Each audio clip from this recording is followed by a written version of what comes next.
Le frisson d'une liaison adultère pousse des amants passionnés à abandonner leur famille pour rechercher l'excitation et l'aventure.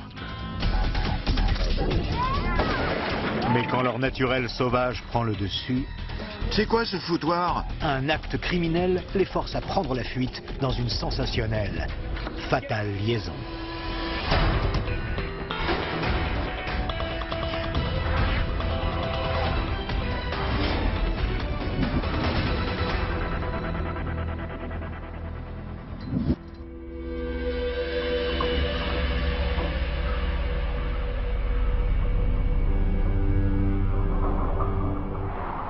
Bowie, au Texas, tire son nom du légendaire héros de Fort Alamo, Jim Bowie. D'une superficie de moins de 11 km², la ville, jadis frontière située à 1h30 au nord-ouest de Dallas, est juste un minuscule point sur une carte. Les 5000 habitants de ce village forment une communauté unie. En novembre 2001, ils s'inquiètent pour James et Yulen Christmas. On ne les a pas vus à l'église. Et personne n'a entendu parler d'eux depuis le dîner de Thanksgiving, 4 jours auparavant.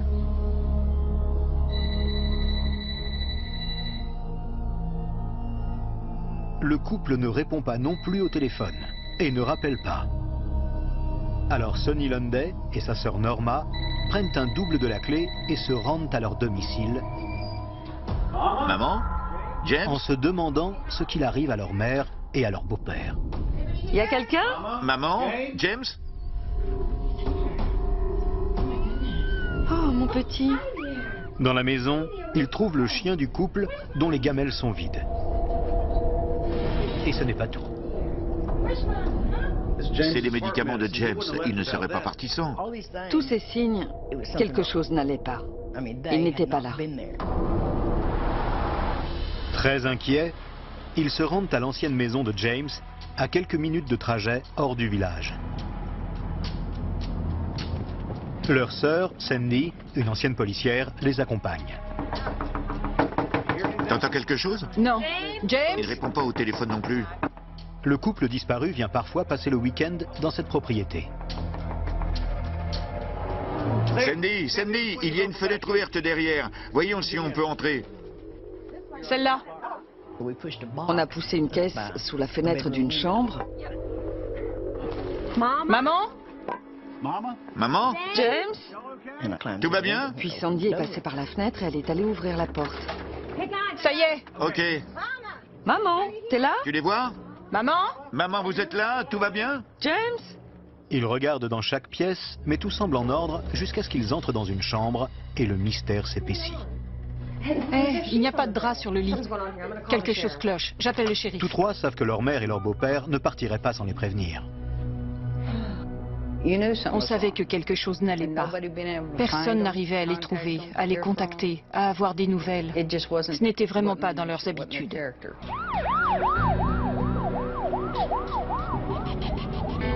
Le chef adjoint Gary Studebaker est bientôt en route pour l'ancienne demeure de James.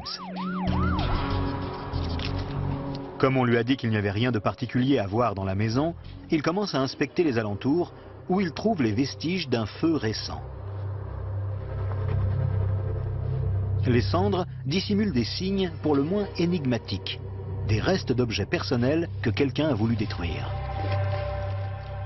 Ça m'indiquait qu'on avait un problème, surtout que son sac à main était dans les cendres, son chéquier aussi, sur lequel il y avait le nom et l'adresse.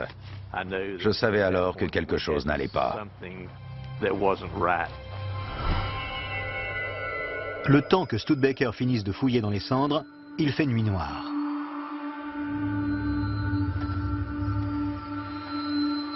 En revenant à sa voiture, il remarque de petites taches de sang dans l'allée. Il y a aussi une mèche de cheveux et une autre légère trace de sang. À ce stade, on change de registre. Nous savions que nous avions une scène de crime qu'il fallait passer au crible. L'adjoint Studebaker appelle des renforts.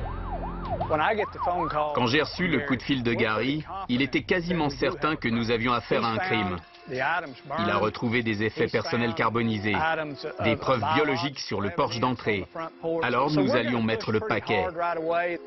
Nous étions persuadés que le couple n'était pas parti de son plein gré.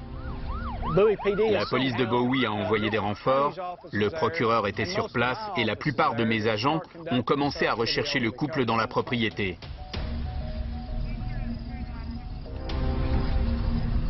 Alors que la police scientifique se prépare à passer la maison au peigne fin, d'autres agents commencent à fouiller la propriété qui s'étend sur plusieurs hectares. Nous avons commencé à arpenter la propriété avec des lampes de poche pour essayer de les localiser. On a dû parcourir 10 ou 20 mètres, je dirais. Allez les gars, on va bien trouver quelque chose. Ils voient des cheveux sortant du sol. Il y a un corps ici. C'est une tâche effroyable et laborieuse qui attend les adjoints du shérif. Pas question de se servir d'outils ou de pelles. Il fallait littéralement les déterrer à la main. On dirait un avant-bras gauche. Poignée après poignée, ils creusent tout au long de la nuit. Il faut s'efforcer de tout faire correctement et de ne pas penser à ce qu'on voit. Mais c'est difficile quand on est sur une scène atroce, et c'était le cas. C'était une scène digne d'Halloween. Une vision pour le moins inquiétante. Vous pouvez sortir ça? Et surtout, il fallait veiller à examiner très méticuleusement cette scène de crime. Il apparaît vite qu'il s'agit du corps battu à mort de Yulen Christmas. Mais l'horreur ne s'arrête pas là. Dessous est enterré son mari, James.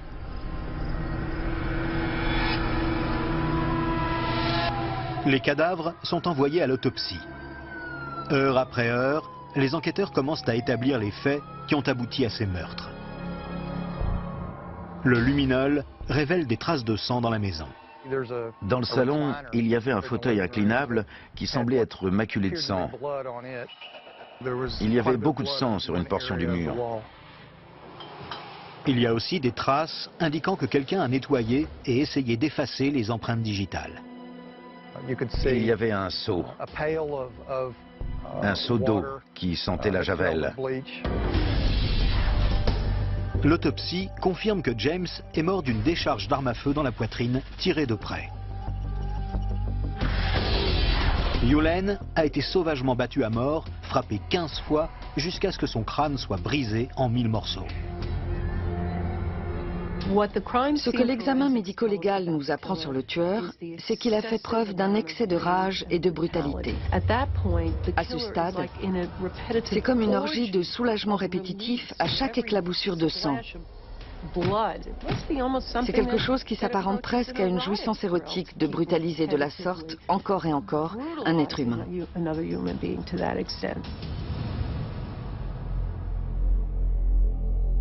Yulen et James avaient tous deux des enfants qui sont anéantis en apprenant avec quelle sauvagerie ils ont été tués.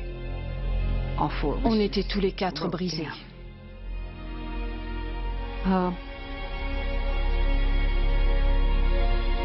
Ils nous ont dit ce qu'ils avaient découvert, où ils les avaient trouvés.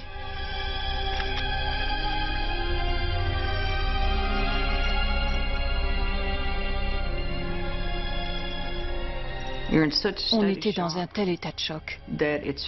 Il est difficile de comprendre comment quelqu'un peut faire une chose comme ça.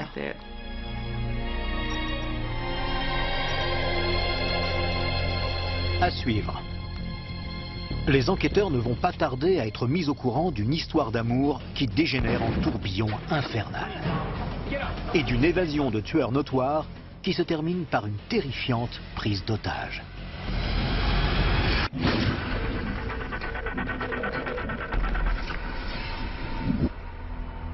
À Bowie, au Texas, tout le monde parle des meurtres mystérieux et brutaux de deux membres bien-aimés de la communauté, Yulen et James Christmas.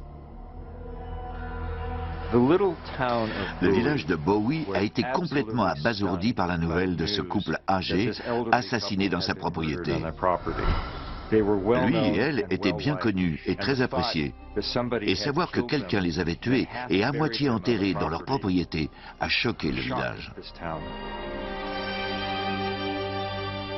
James et Yulen n'ayant pas d'ennemis connus, les enquêteurs s'intéressent à leur passé pour essayer de savoir qui aurait souhaité leur mort.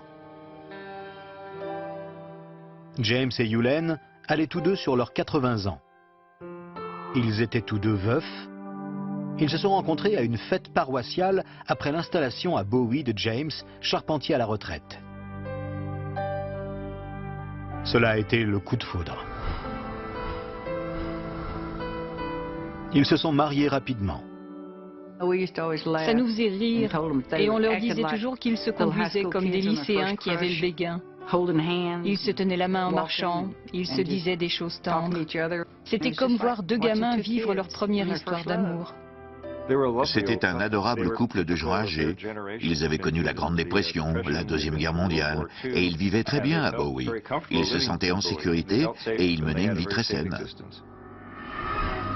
À la recherche d'indices concernant ces meurtres sauvages, les enquêteurs font une enquête de voisinage. C'était sans doute la chose la plus terrible jamais arrivée dans le comté de Montague.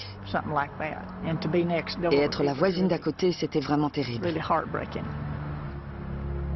Virginia Tate déclare aux enquêteurs qu'il y avait de l'orage dans l'air dans la résidence secondaire du couple depuis quelques semaines.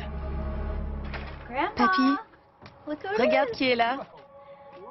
Elle dit que tout a commencé avec l'arrivée inopinée de la petite fille de James Christmas, Crystal, de son petit ami et d'un adolescent. Bonjour Yulen. Bonjour. Comment ça va? Ça fait plaisir. Alors, où vous logez? Vous cherchez un endroit? On ne sait pas encore. On a de la place ici. Vraiment? Oui, oui. Maman et James leur ont dit qu'ils pouvaient rester aussi longtemps qu'il leur plairait, à condition qu'ils s'occupent de la maison. Ils étaient comme ça. S'ils pouvaient aider quelqu'un, ils le faisaient. James et Yulen regrettent vite leur invitation. Le trio se transformant rapidement en des hôtes invivables. Recommence. Allez. Virginia se plaint à James que sa tranquillité est troublée par des coups de feu. Je revenais de l'église et on a entendu des coups de feu et du chahut, alors... Je suis allée voir Monsieur Christmas pour lui en parler. Alors, quoi? Et il m'a dit qu'il leur avait prêté la maison.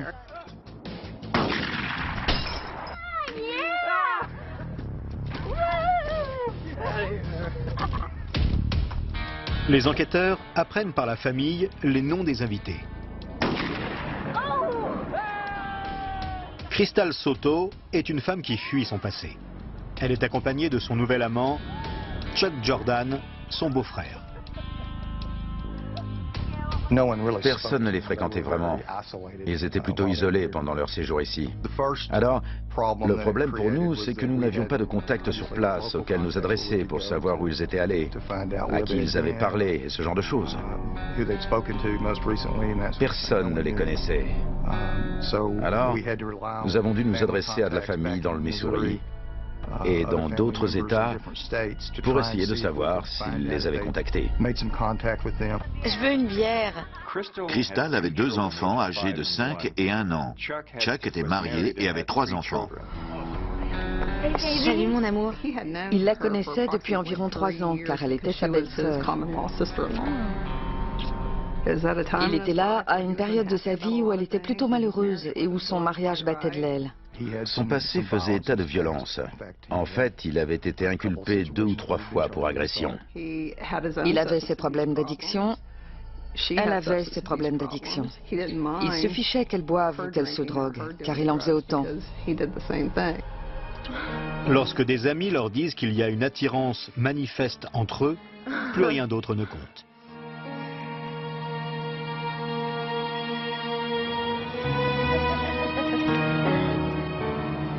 Ils entament une liaison torride, pleine de promesses pour des lendemains meilleurs. Un nouveau départ dans une autre ville nous ferait du bien. Crystal Soto était follement, éperdument amoureuse de Chuck. Il était son âme sœur et il était autant épris d'elle qu'elle l'était de lui. Cette attirance était une sorte de drogue pour tous les deux, une relation hautement érotique. Ils étaient attirés l'un vers l'autre comme des aimants. Mais il y a un prix à payer. Abandonner les enfants. Juste 2 semaines après le début de leur liaison, ils décident d'oublier le passé pour bâtir un futur ensemble. On va vraiment le faire? Ouais, pourquoi pas? C'est l'occasion ou jamais. Il faut le faire maintenant. Crystal est partie avec Chuck, qui avait 8 ou 9 ans de plus qu'elle, car il était un véritable rebelle sans cause. Un homme au passé trouble. Un homme qui avait dérivé de délimineur en délimineur. Il était excitant, il était un mauvais garçon et ça lui tournait la tête. Je crois qu'ils se sont pris pour Bonnie et Clyde. C'étaient 2 esprits libres qui allaient faire ce qu'ils avaient envie de faire sans se soucier de ce que pouvaient en penser les autres.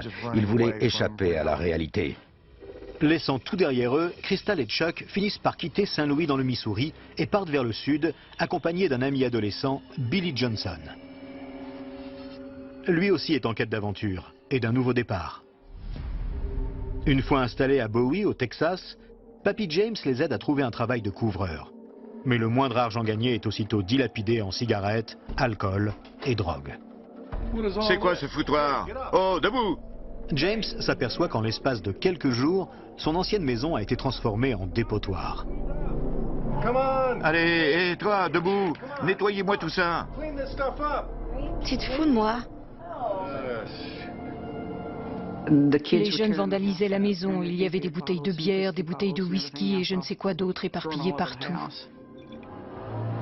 Encore pire, James est embarrassé car des voisins comme Virginia Tate se plaignent.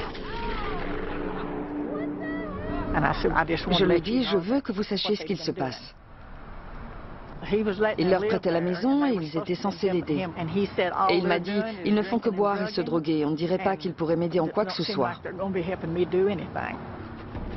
Les plaintes continuant à s'amonceler, les rapports entre James et ses invités se détériorent encore davantage. Il me fatigue vraiment. À l'écouter, il faudrait nettoyer la maison dès qu'on se réveille. Yulen dit à sa fille que James et elle en ont assez et qu'ils vont demander à leurs invités de partir.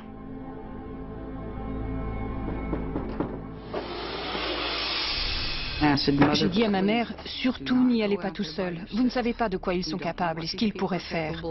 Appelez le bureau du shérif et demandez à la police de venir avec vous.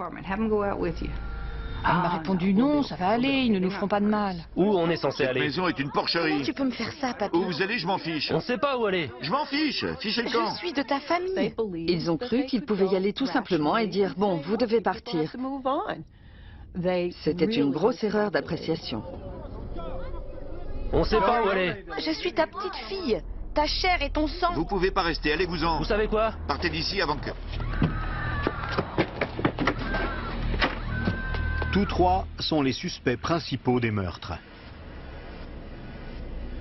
La voisine Virginia Tate et son mari déclarent aux enquêteurs qu'ils ont vu Jordan et Johnson conduire le véhicule de James la nuit des faits.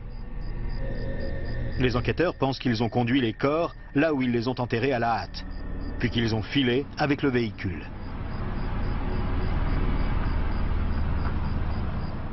Ils les ont vus conduire le véhicule de M. Christmas d'une manière qui ne lui aurait pas plu du tout. C'était très inhabituel car il ne leur prêtait pas son véhicule. Ils ont quitté la propriété en filant à toute allure.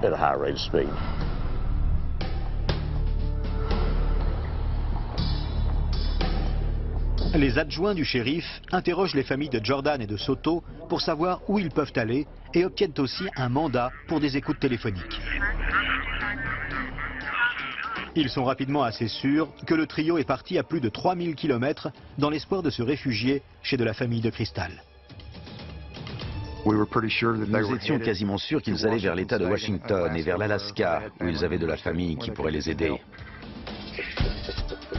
Dans tout le nord-ouest, la police est à l'affût des fugitifs dangereux.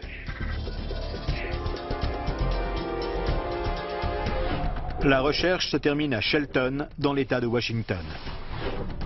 Ce matin-là, la police a été avertie que les 3 fugitifs pourraient être en route pour Shelton. Et tous les agents du coin avaient pour consigne de garder l'œil ouvert pour essayer de les repérer. Peu après, un policier a vu 3 personnes qu'il ne connaissait pas et qui correspondaient à la description des fugitifs. Main en l'air tout de suite.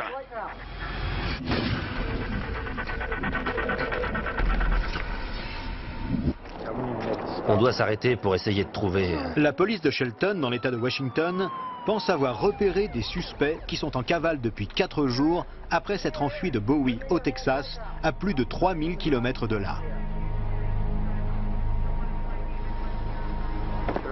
T'es sûr? Fais ce qu'ils te disent. Lève les mains. Tournez-vous. Les suspects semblent tous vouloir parler. Les agents qui les ont interpellés appellent la brigade criminelle de Bowie. Ils nous ont appelés après l'arrestation et nous ont dit « Ça vous ennuie si on les interroge? Je crois qu'ils parleront. » Bien sûr, allez-y.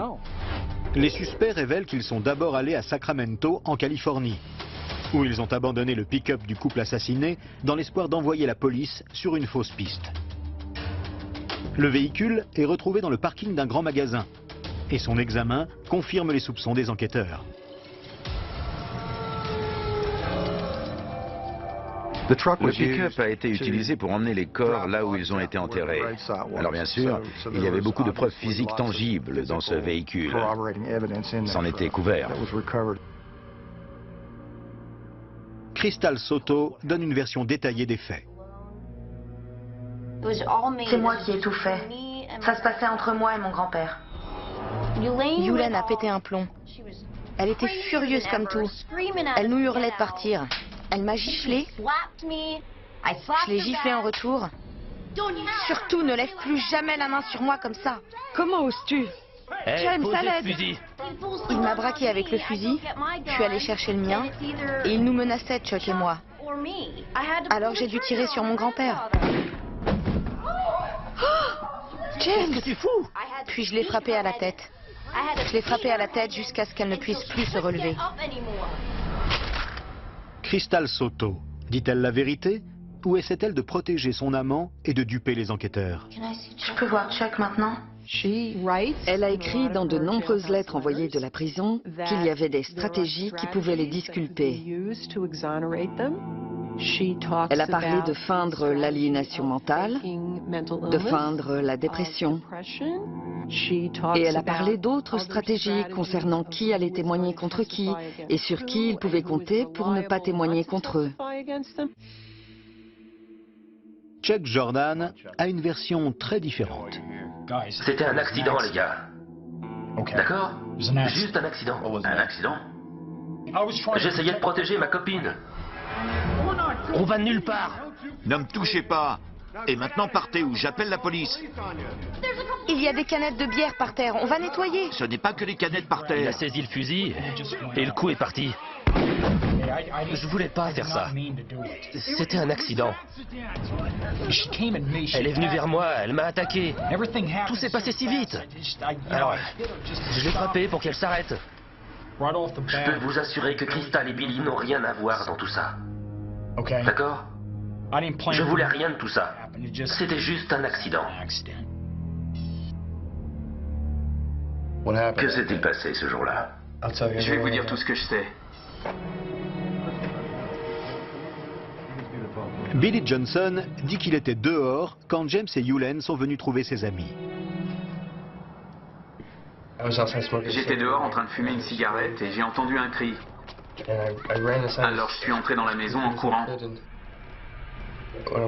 Dedans, j'ai vu qu'il gisait dans le fauteuil et qu'elle était étendue par terre. Chuck et Crystal étaient debout à côté d'eux. Il a dit qu'on ne devait laisser aucune trace si on ne voulait pas passer sur la chaise. On doit aller cacher les corps. Je vais chercher quelque chose. Prends des draps. Ok. Toi, tu viens avec moi. Allez! Avec ce trio, il fallait déterminer qui prenait l'initiative et qui suivait, qui donnait les ordres. Il y avait du sang partout. La seule chose sur laquelle ils s'accordent tous, c'est d'avoir traîné les corps dans le pick-up de James. Ils les ont pris comme des sacs d'ordures, les ont traînés hors de la maison, ils les ont balancés sur le plateau du pick-up et ils les ont emmenés dans les champs. Jordan et Johnson enterrent le couple et tentent de détruire par le feu certains effets personnels des victimes. Puis ils retournent à la maison, chercher Crystal Soto et s'enfuient.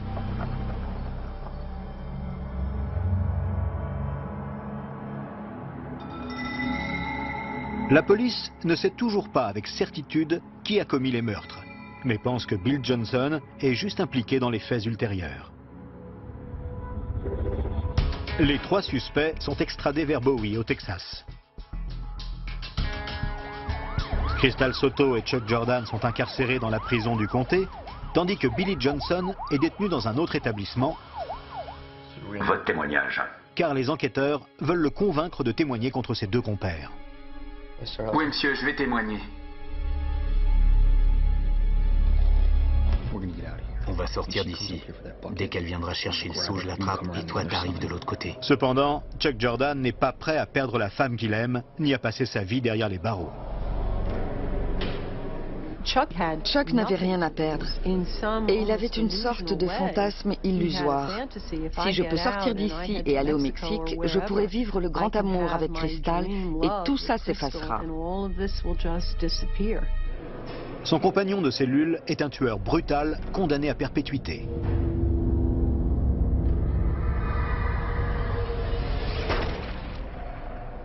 Chuck a été mis dans la cellule de Curtis Gamble, un criminel endurci qui a été condamné avec un ami pour le meurtre d'une lycéenne de 16 ans. Ils sont déterminés à s'évader et l'opportunité qu'ils attendent est sur le point de se présenter. Il me faut ce seau. Un seau doit être récupéré et une gardienne vient seule le prendre. Gamble, éloignez-vous de la grille. Cellule 6, ouverture. Elle n'a pas respecté la procédure en y allant seule. Un cri était morte. On part pas sans Manana. Du calme. Couche-toi. La grille ne doit pas être ouverte sans la présence d'un agent. Ils se rendent à la salle de contrôle. La ferme. Assise. Ok. Fais ce que je te dis. Tout semblait se passer au ralenti et je n'arrêtais pas de me dire, mais ce n'est pas vrai.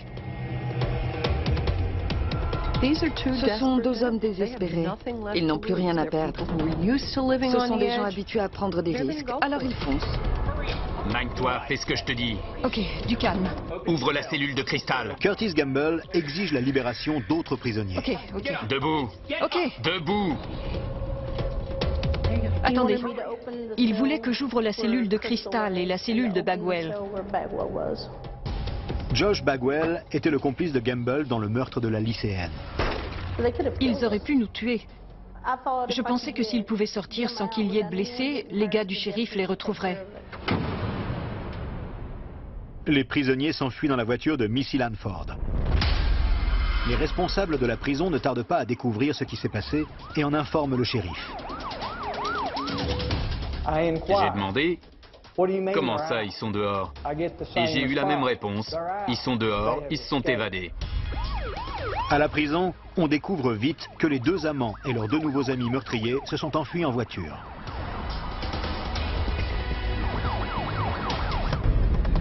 On apprend aussi comment a été confectionnée l'arme utilisée.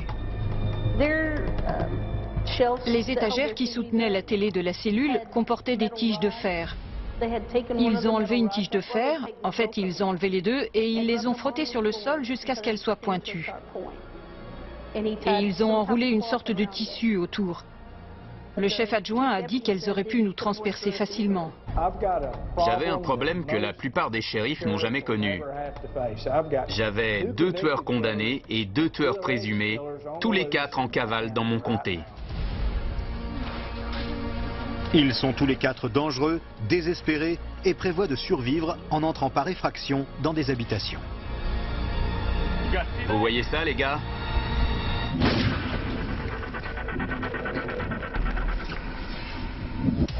Une grande chasse à l'homme est en cours au Texas et dans l'Oklahoma voisin pour retrouver 4 dangereux évadés.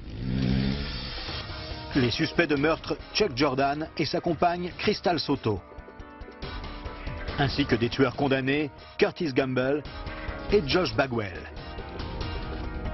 Je ne doutais pas un instant que quelqu'un d'autre allait être blessé ou tué.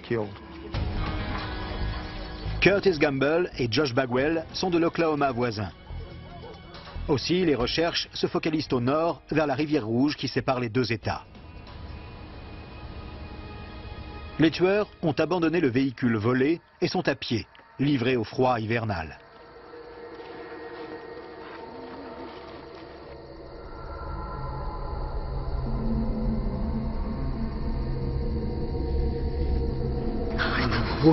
On va trouver un endroit où s'abriter, d'accord? Un endroit où on pourra se réchauffer. Une fois en cavale, Crystal et Chuck se sont vite aperçus qu'il n'y avait rien de romantique à être de nouveau des fugitifs. Ils avaient froid, ils n'avaient pas d'argent et ils ne savaient vraiment pas où aller.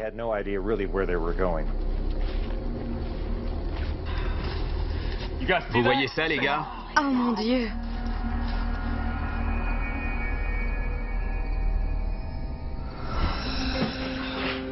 Je suis affamé. Ils s'introduisent dans une maison isolée, prêts à mettre la main sur tout ce qui pourrait leur être utile. Regardez ce que j'ai trouvé. Non seulement ils ont trouvé plein de nourriture et de vêtements chauds, mais aussi un revolver avec des munitions.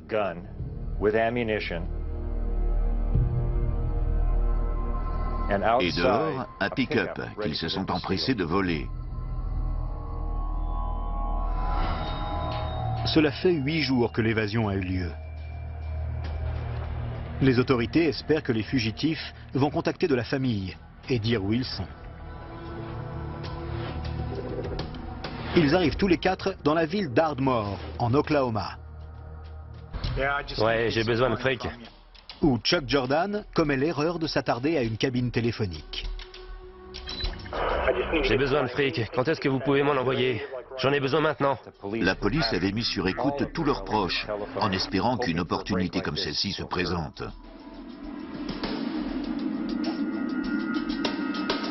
Le lendemain, il revient et tombe dans une souricière.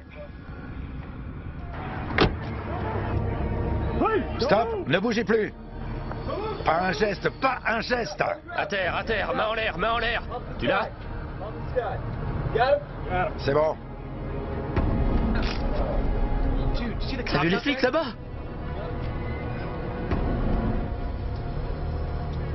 Police, je vous arrête! Crystal est arrêté et réalise que sa romance est finalement terminée. Main derrière le dos! Chuck! Bougez pas! Chuck! Non! Chuck, non! Je t'aime!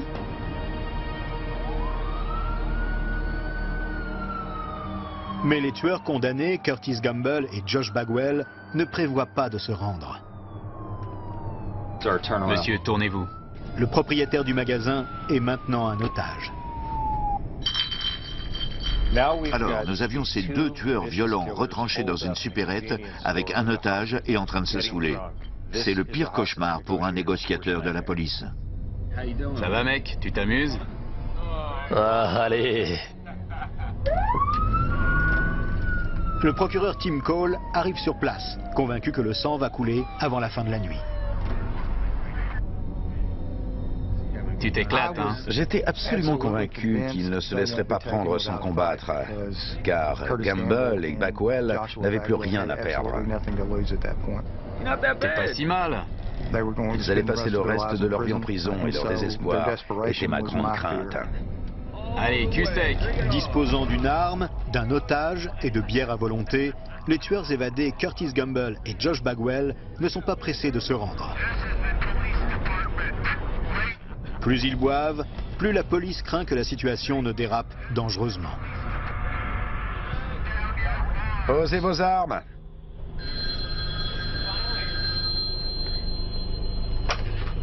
Nous vous demandons de sortir. Non, on n'est pas encore prêt à sortir. Écoutez-moi, on ne veut pas que quelqu'un soit blessé, d'accord? Non, on l'a pas touché. La première chose qu'il faut savoir sur ce genre de personnalités, c'est qu'elles sont explosives. Et le terme est utilisé en psychologie. Elles sont incendiaires. Elles explosent comme une bombe. Il y a des déclencheurs et on ne les connaît pas. Alors il faut faire très attention à la manière de leur parler. Les autorités sont face à une tâche redoutable pour négocier avec les deux hommes. 4 ans plus tôt, Tim Cole était le procureur lorsque Gamble et Bagwell ont été condamnés à la perpétuité pour avoir tué une adolescente. Gamble est l'individu le plus froid que j'ai jamais rencontré dans ma carrière de procureur. C'était une belle lycéenne de banlieue. Elle venait juste d'être désignée reine de la fête de son école et elle avait devant elle un avenir très prometteur. En octobre 1996, elle fait une erreur fatale. Elle a fait le mur pour aller retrouver des gars qu'elle connaissait, Josh Bagwell, Curtis Gamble et un troisième larron. Ils se sont mis à boire et elle a beaucoup bu.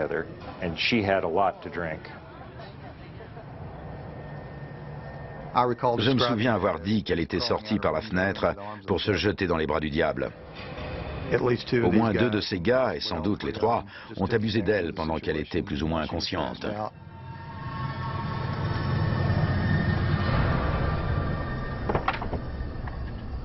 L'adolescente demeure inconsciente, tandis que Bagwell et Gamble la transportent jusqu'à un pont éloigné. Curtis Gamble a toujours eu des fantasmes de viol et de meurtre. Il avait déclaré à un moment donné qu'il deviendrait célèbre un jour pour avoir violé et tué une belle jeune femme. Curtis Gamble n'est pas seulement psychopathe dans la mesure où il est violent. Il n'a en plus aucune compassion pour les êtres humains. Il fait donc vraiment partie des individus très dangereux. Et il faut bien le dire, des individus maléfiques.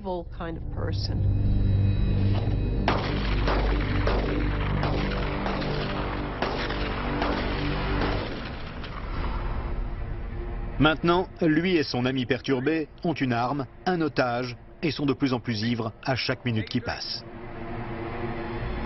Ces gars-là étaient aussi dangereux que quiconque ayant été poursuivi par la justice.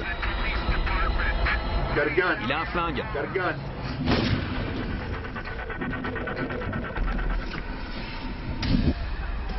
Les prisonniers évadés et tueurs présumés Crystal Soto et Chuck Jordan ont été arrêtés à Ardmore en Oklahoma lors d'une opération de police. Je t'aime. Mais 2 tueurs condamnés qui se sont évadés avec eux ont pris un otage. Monsieur, tournez-vous. Après un siège de 6 heures, Josh Bagwell et Curtis Gamble libèrent l'homme qu'ils retenaient en otage et sont finalement prêts à se rendre. Main en l'air. Reculez. Encore. Reculez.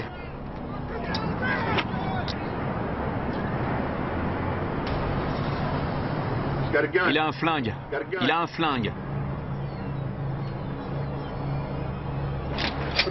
Posez le flingue. Posez-le. Lâchez l'arme. Avancez. Avancez, avancez, avancez. À genoux. À tous les égards, les psychopathes sont des lâches. Ils sont prêts à tout pour sauver leur peau. Ils tueront encore, ils se mettront à plat ventre, ils mentiront. Gamble et Bagwell sont renvoyés en prison pour purger leur peine de détention à perpétuité. Chuck Jordan et Crystal Soto prétendent chacun avoir tué James et Yulen Christmas. Mais leurs mensonges ne vont pas durer. Les enquêteurs savent désormais avec certitude ce qui fait Pascal et Billy se sont installés dans la maison. James et Yulen sont à... On ne part. Et maintenant partez. Jordan est ressorti de la chambre avec un fusil chargé qu'il avait trouvé sur les lieux. Fusil pour battre à mort.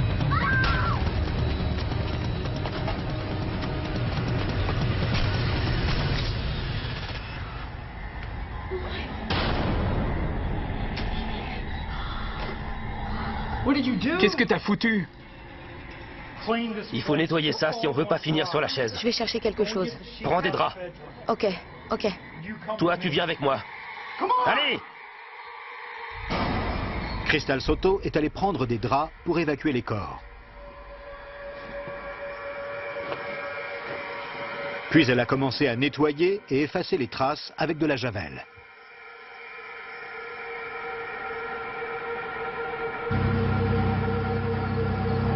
Pendant ce temps, Jordan et Johnson ont chargé les cadavres sur le pick-up de Christmas et sont allés les enterrer dans la propriété. Je pense qu'aucun des deux, que ce soit Chuck Jordan ou Crystal Soto, n'a jamais ressenti de remords ou de culpabilité pour ces meurtres. Ils étaient trop aveuglés par leur relation pour penser à ce qu'il s'était passé et à ce qu'ils avaient fait.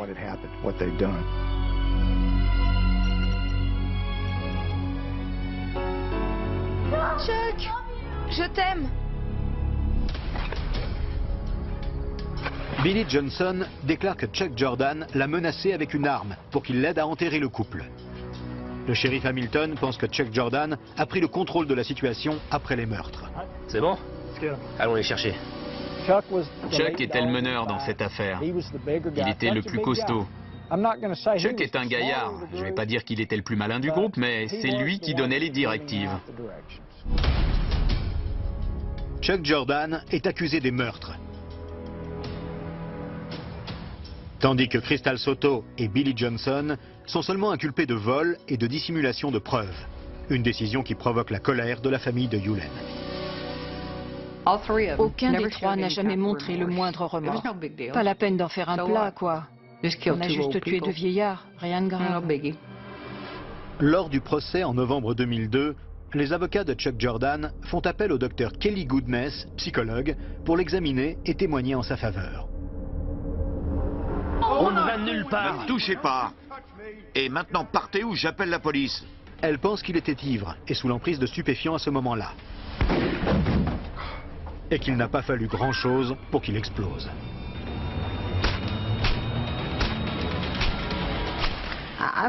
Je pense qu'il souffrait de ce que nous appelons un trouble explosif intermittent, caractérisé par des expressions extrêmes de violence, complètement disproportionnées par rapport à la situation qui survient. Il existe de multiples exemples dans sa vie où il a explosé pour de très infimes provocations. Mais il y a une autre raison. Dans son caractère, quand la personne qu'il aime est menacée par un tiers, il réagit de façon complètement excessive. Il est évident qu'il ne se contrôlait plus, et il affirmait avec certitude qu'il avait commis les deux meurtres, qu'elle n'y était pour rien. Tous les aspects de ses aveux visaient à la protéger. Chuck Jordan accepte un accord. Il reconnaît avoir tué James et Yulen et se voit condamné à 2 peines de perpétuité.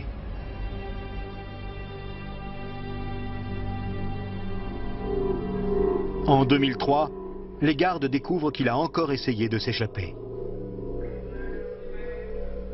Mais cette fois, sans sortir de la cellule.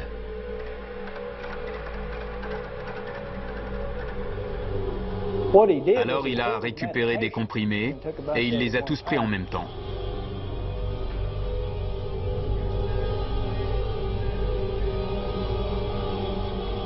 Mais cela n'est pas suffisant pour le tuer. Jordan récupère rapidement et accepte de témoigner au procès de Crystal Soto. Elle est inculpée de dissimulation de preuves et d'évasion. Jordan proclame encore une fois que lui seul a tué James et Yulen. L'adoration de Crystal pour Chuck n'a jamais faibli. Quand il a témoigné en sa faveur au tribunal, elle lui criait depuis sa place « Je t'aime ». L'accusation insiste néanmoins sur le fait qu'elle a joué un rôle clé après les meurtres. Crystal est manifestement celle qui a nettoyé. Ils étaient manifestement partenaires au moment des faits et ils ont clairement agi de concert. Dans le cas de Crystal, elle a vu Chuck tel qu'il était et je pense que c'est en partie ce qui l'a attiré vers lui. C'était quelqu'un très tourné vers l'action. Il faisait ce qu'il fallait faire. Et même pour ce qui est de leur évasion, je crois que leur passion obsessionnelle a constitué une force galvanisante. Je pense qu'ils ne pouvaient vraiment pas supporter d'être séparés. Crystal est condamnée à 30 ans de détention. Les enfants de Yulen déclarent qu'ils passeront le reste de leur vie à s'assurer qu'elle ne soit jamais libérée sur parole. Je le crierai sur les toits. J'écrirai des courriers. Je passerai des coups de fil. Juste pour qu'elle reste en prison. Billy Johnson, mineur au moment des faits, est condamné à 10 ans de prison pour son rôle dans cette affaire. Il est libéré en novembre 2011. À 32 km de Bowie, au Texas, James et Yulen reposent côte à côte dans la concession familiale.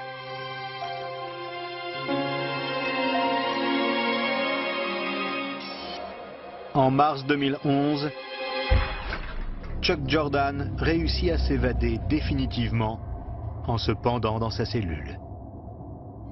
Avant de fermer les yeux pour la dernière fois, j'espère qu'il a vu leur visage. Et je sais que s'il leur a demandé de lui pardonner, ils ont accepté. Mais moi, jamais. Je ne pardonnerai jamais à aucun. Ils méritent bien tout ce qui leur est arrivé. Crystal est toujours en prison.